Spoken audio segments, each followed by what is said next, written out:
Барлықтарыңызға сәлем, менің каналыма қош келдіңіздер. Бүгін біз сіздермен осындай ерекше әдемі жасалу жолы өте оңай сақина жасайтын боламыз. Яғни бүгін біз сіздермен екі сақина жасаймыз. Алдымен міне көріп тұрғандарыңыздай розовый сақина жасаймыз және қара сақина жасайтын боламыз. Видеоны соңына дейін қарап, менімен бірге болыңыздар. Ең алдымен бізге леска керек болады. Өздеріңіздің қол мөлшеріңізге қарай жасаймыз.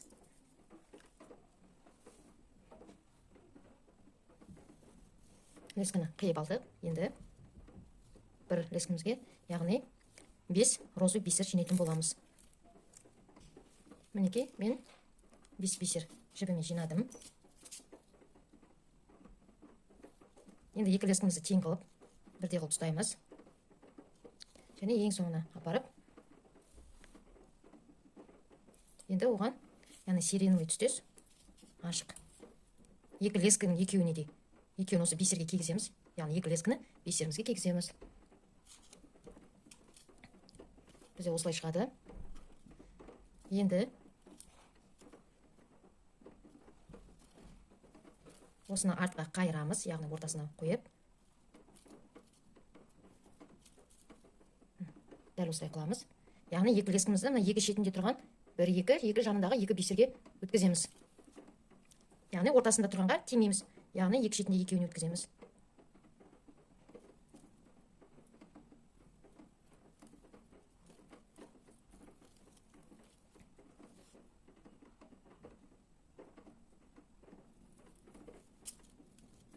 Өткізіп алдық, бізде осындай шығады.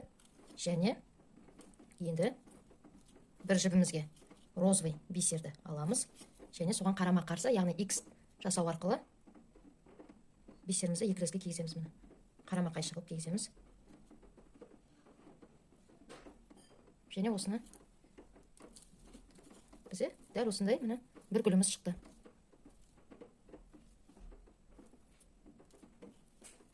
Осы қолымдағыдан сәл өзгешелеу қылып жасаймын. Яғни тағы да бір розовыйды аламыз. Оны қайталап осылай X-тап кигіземіз. Қарама қайшы лескімізді бисерге өткізіп тартамыз. Яғни бізде осындай екеу шығу керек. Енді екі лескімізге оң жағымызға екі бисер, сол жағымызға екі бисер жинаймыз.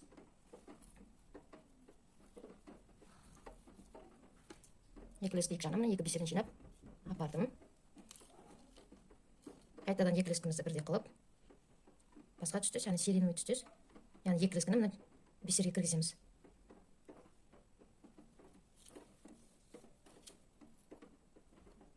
Осыны жаңағыдай ортасына әкелеміз, артқа қайырып. Дәл алғашқыдай қайталаймыз. Яғни екі шетіндегі бисерге кіргіземіз.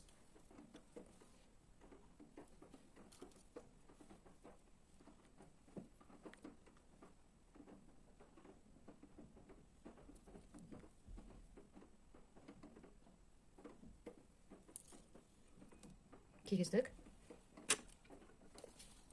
Қайтадан розовый бисерімізді X тау арқылы қайтып, екі лескімізді бисердің екі жағынан шығарамыз. Бізде осындай екі гүл пайда болды. Дәл осындай қылып, екі гүлде өз беттеріңізше жасаңыздар. Яғни бізде сонда осындай төрт гүл пайда болу керек. Екеуін жасаймыз, онда бізде төрт гүл пайда болады. Мінекей, осындай төрт гүл шықты. Өте әдемі. Енді ары қарай не істейміз? Ары қарай біз осылай жасағаннан кейін арасынан осындай тағы бір бисер біз ендігі қоспаймыз. Мынандай екі бисер тұр, сондайды қоспаймыз, осылай жалғастырамыз. Яғни екі лескімізге бір бисерден жинаймыз. Яғни оң жақтағына лескіге бір бисер, сол жақтағы лескіге тағы бір бисер.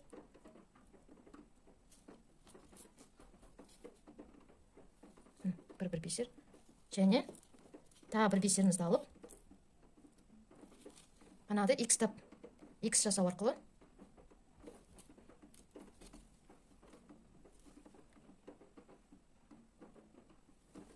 яғни осылай жасайтын боламыз. Қайтадан қайталаймыз. Оң жағымызға бір бисер, сол жағымызға лескіге, сол жақ жіпке тағы бір бисер, оң жағымызға тағы бір бисерді алып, оны яғни біз бекітеміз, яғни X қыламыз. Өте оңай. Дәл осындай бізде. Дәл осылай шығады. Дәл осылай өздеріңіз қайталап шығыңыздар. Яғни өздеріңіздің мөлшерлеріңізге қарай осылай икстап қайталап шығыңыздар. Мінекей, мен жасап шықтым. Өзімнің саусақ мөлшеріме қарай жасап шықтым. Енді қайтадан бір бисерден лескімізге жинаймыз. Және алғашқы гүлімізге, алғашқы гүлдің ортасындағысына икстау арқылы өткіземіз.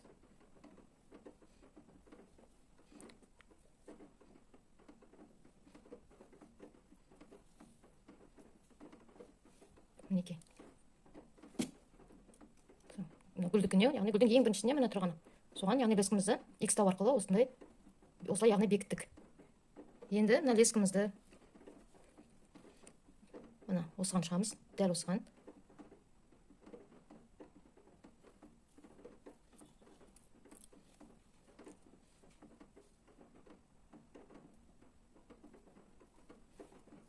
Енді ары қарай не істейміз? Әрі қарай лескімізге бисер аламыз, бір бисерімізді жинаймыз. Және яғни келесіге өткіземіз. Яғни екеуінің арасы бос тұр. Біз соны яғни келесіне өткізіп, бисер аламыз, бір бисерімізді жинаймыз. Және яғни келесіге өткіземіз. Яғни екеуінің арасы бос тұр. Біз соны яғни келесіне өткізіп, яғни екі әр қайсының ашық тұрған орталарын біз тағы да бисер араларына яғни бисер қойып шығамыз. Қайтып лескіммен бисер алдым. Лескім мына жерден шығып тұрса, екі бисердің ортасы яғни бос тұр. Соның ортасына яғни бисер салу керекпіз. Яғни мына бисерге өтеміз.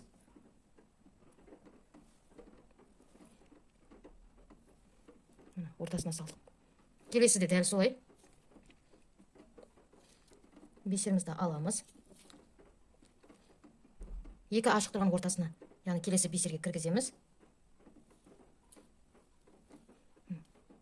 Дәл солай осы жердің бисер, яғни аралар ашық тұрғандардың ортасына, яғни бисер қойып шығамыз.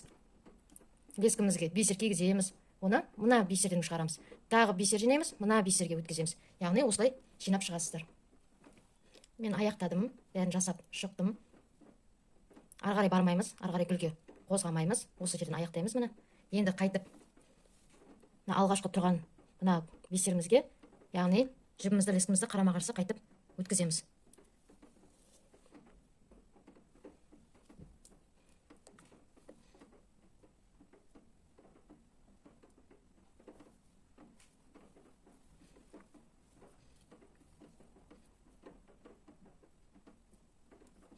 Енді мына тұрған лескімізді қайтып екеуіне өткіземіз. Сіздерге көрініп тұр деп ойлаймын. Екеуінен өткіздік. Мына жағында дәл солай екеуіне өткіземіз.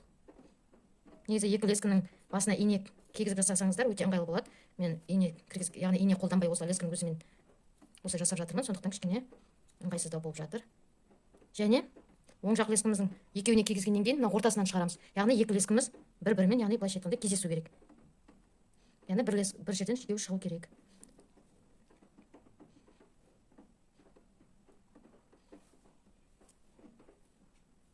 Енді екеуін, яғни 2-3 рет байлаймыз. Яғни мен 3 рет байлаймын. 3 рет байласаңыздар да жеткілікті. Яғни міне 3 рет байладым. Енді екі лескімізді бірдей ұстап, екі бисерге өтесіздер. Оны мынаның ортасынан және мына екі бисерге осылай, яғни ирек қылып әкелу арқылы мына жерге әкелеміз. Мінекей, бізде сақина дайын болды. Өте әдемі. Яғни киген кезде өте оңай, шешкенде де оңай шешіледі, киілгенде де оңай кигізіледі. Яғни оңай киіп шешіледі. Өйткені мына жерімізді біз, яғни астыңғы жағын біз қалың қылып жасаған болатынбыз. Яғни мынандай қылып істеп, оның арасынан бисер өткізу арқылы біз осылай қалыңдаттық. Яғни киіп шешуге өте ыңғайлы. Сіздерге видео ұнады деп ойлаймын. Видеоны соңына дейін қараған болсаңыздар, каналға жазылып кетіңіздер, каналды қолдап кетіңіздер, подписаться батырмасын баса кетіңіздер. Сіздерге сақина ұнады деп ойлаймын. Өте әдемі, өте нәзік, өте тамаша, өте әдемі, нәзік, керемет болып шықты.